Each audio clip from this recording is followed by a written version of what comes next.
नमस्कार दोस्तों, हमारी चैनल में आपका हार्दिक स्वागत है। आज हम सुनते हैं बड़ी मजेदार कहानी गोकुल के एक मोर की कहानी। गोकुल में एक मोर रहता था। वह रोज भगवान कृष्ण के दरवाजे पर बैठकर एक भजन गाता था। मेरा कोई न सहारा बिना तेरे गोपाल सांवरिया मेरे। और रोज आते जाते भगवान के कानों में उसका भजन तो पड़ता था, लेकिन कोई खास ध्यान न देते। मोर भगवान के विशेष स्नेह की आस में रोज भजन गाता रहा। एक एक दिन करते एक साल बीत गया। मोर प्रतिदिन भजन गाता रहा। प्रभु सुनते भी रहे, लेकिन कभी कोई खास तवज्जो नहीं दिया। बस वह मोर का गीत सुनते, उसकी ओर एक नजर देखते और एक प्यारी सी मुस्कान देकर निकल जाते। इससे ज्यादा साल भर तक कुछ न हुआ तो उसकी आस टूटने लगी। साल भर की भक्ति पर प्रभु प्रसन्न न हुए तो मोर रोने लगा। वह भगवान को याद करते हुए जोर से रोने लगा कि उसी समय वहां से एक मैना उड़ रही थी। उसने मोर को रोता हुआ देखा तो उसे बड़ा आश्चर्य हुआ। आश्चर्य से इस बात का नहीं था कि कोई मोर रो रहा है, अचंभा था कि श्री कृष्ण के दरवाजे पर भी कोई रो रहा है।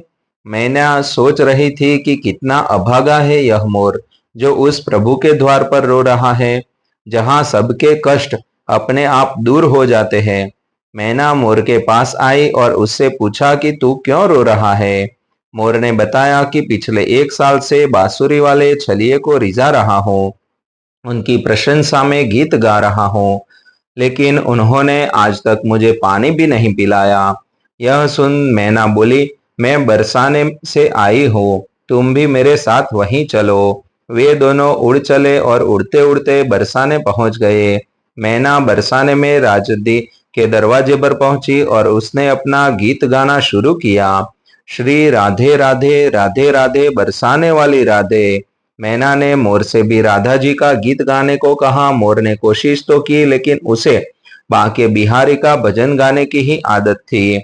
उसने बरसाने आकर भी अपना पुराना गीत गाना शुरू कर दिया। मेरा कोई न सहारा बिना तेरे गोपाल सांवरिया मेरे। राधा जी के कानों में यह गीत पड़ा। वह भागकर मोर के पास आई और उसे प्रेम से गले लगाकर दुलार किया।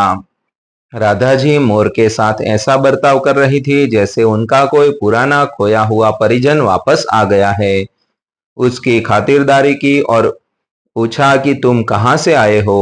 मोर इससे गदगद हो गया। उसने कहना शुरू किया, जय हो राधा रानी। आज तक सुना था कि आप करुणा की मूर्ति हैं, लेकिन आज यह साबित भी हो गया। राधा जी ने मोर से पूछा कि वह उन्हें करुणामयी क्यों कह रहा है। मोर ने बताया कि कैसे वह साल भर श्याम नाम की धुन रमता रहा, लेकिन कन्हैया ने उसे कभी पानी भी न पिलाया। राधा जी मुस्कुराई। वह मोर के मन का टीस समझ गई थी। राधा जी ने मोर से कहा कि तुम गोकुल जाओ, लेकिन इस बार पुराने गीत की जगह यह गाओ, जय राधे राधे बरसाने वाली राधे। मोर का मन तो नहीं था करुणामयी को छोड़कर जाने का, फिर भी वह गोकुल आया। राधा जी के कहे मुताबिक राधे राधे गाने लगा। भगवान श्री कृष्ण के कानों में यह भजन पड़ा और वह भागते हुए मोर के पास आए और उसे गले से लगा लिया और उसका हालचाल पूछने लगे। श्री कृष्ण ने पूछा कि मोर तुम कहाँ से आए हो। इतना सुनते ही मोर भड़क गया। मोर बोला, वाह चलिए, एक साल में से मैं आपके नाम की धुन रम रहा था, लेकिन आपने तो कभी पानी भी नहीं पूछा। आज जब मैंने दल बदला तो आप भागते हुए चले आए।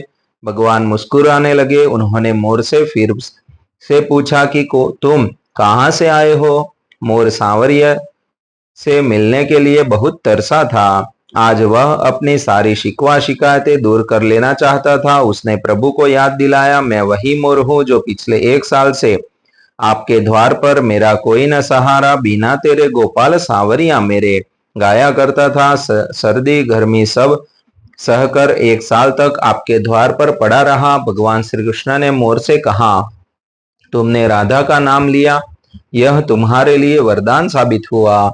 मैं वरदान देता हूं कि जब तक यह सृष्टि रहेगी, तुम्हारा पंख सदैव मेरे शीश पर विराजमान होगा।